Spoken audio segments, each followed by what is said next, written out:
Guys, welcome back to Between the Ropes TV.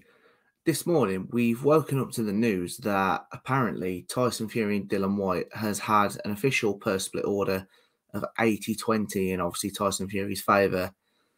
Now, I'm not sure how you guys all feel about this, but this is just wrong. I'm sorry, but it is absolutely wrong. Dillian Whyte has been the #1 contender for the WBC for well over 1,000 days. I mean, it doesn't even get talked about anymore. It's been that long. He's been a pay-per-view headliner for 5 fights. He's also been a chief support on a couple of the Anthony Joshua cards that have also been on pay-per-view. He's a big draw in British boxing. He really is. I mean, I think if most people were to give their list of top British fighters, he would certainly be in the top 3, along with Fury and probably Joshua. And then, if not, definitely the top 5. I think it's absolutely disgusting. I genuinely do. You know, last time the WBC mandatory was called, which was that 2018, maybe 19, Dominic Brazil gets called over him. Ridiculous. That was absolutely disgusting. And for me personally, as a fan, that was the last time I looked at the WBC and thought, this is just wrong. You know, they're getting Dillian Whyte, and there'll be other fighters that are in this similar situation.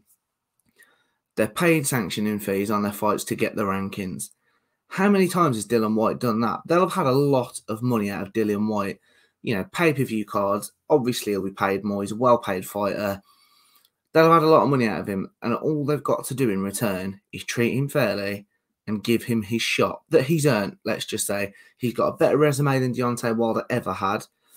You know, arguably, his resume is up there with Fury. And before anybody criticises saying, you know, clearly you're a Dillian Whyte fan. No, I'm actually a fan of both fighters. And I don't blame Tyson Fury. But resume-wise, he's fought Vladimir Klitschko, really, Derek Chisora, I suppose, and then he's fought Deontay Wilder 3 times.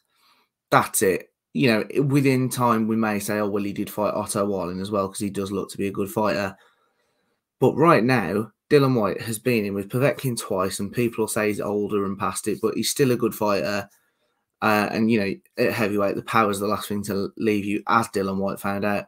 He's fought Joseph Parker, who a lot of people are now touting for another world title shot. Derek Chisora twice. Oscar Rivas, who's, I mean, he's the Bridgerweight world champion.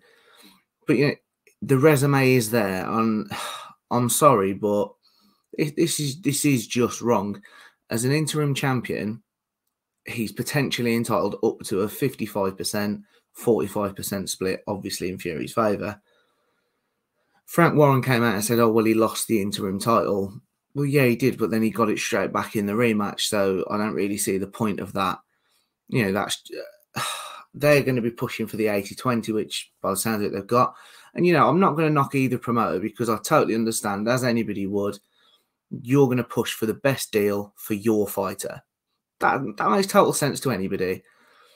However, as a fan, sat back the last few weeks watching the commentary between Eddie Hearn on the likes of IFL and obviously Frank Warren also on IFL, surely common sense has to prevail. And I imagine I, like most fans, were sat there thinking, right, in reality, it'll probably be a 65-35 split then, you know, a little bit of common ground. Because Eddie Hearn's talked about if they sort of gave a sort of bias split to Tyson Fury, they'll just take their chances and go to purse bids and win the purse bids. We've seen them do that before with the DAZN money. Who could possibly stop them? You know, Frank Warren, you know, he's clearly, I don't know what they're going to do. I mean, they've got the complications anyway between splitting Tyson Fury between obviously Queensberry and Top Rank. So whether they'll use some financial clout as a team, I don't know. It'll be interesting to see how this folds out now. But apparently the purse bids have been ordered for January the 11th if a deal can't be reached by then. Personally, I don't think a deal will be reached by then. I think Eddie Hearn, Dillian Whyte and the whole team will just feel outraged. Obviously, the arbitration, we'll see what was going on with that because that was supposedly in court in March. If I was Dillian Whyte, I'll be honest, I wouldn't be letting it go. I think that's absolutely outrageous. You know, how can you be a pay-per-view headliner? You know, I mean, without fact-checking it, he's probably been as many headline pay-per-view fights as Tyson Fury has. I don't know. I think it's absolutely disgusting. And you know, we always try and remain relatively balanced on this channel, but we can't today. As boxing fans, I know that it is frustrating, especially as heavyweights, because the business side gets in the way. We saw that with Anthony Joshua Tyson. It was all set for August, sorry. And then obviously with the Wilder's arbitration, it all sort of came crumbling down. But sometimes the business has to be right. These fighters are getting punched in the head for a living, especially as heavyweights. One punch can change your life. You deserve to be paid accordingly.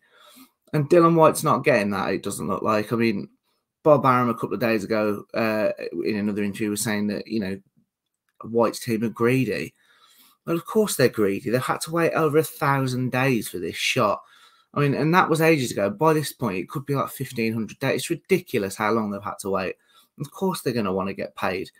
You know, this is, for me, commercially as a fan and excitement levels as a fan, this is probably the best heavyweight fight that we can get. You know, obviously there's Joshua Usyk's rematch to come, which will be good, but Whyte Fury, for me, outside of Joshua Fury, is the biggest fight that we could possibly see.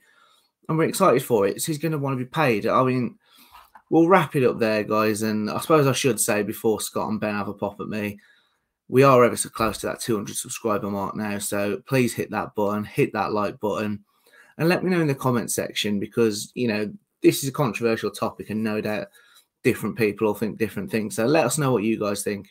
Thank you.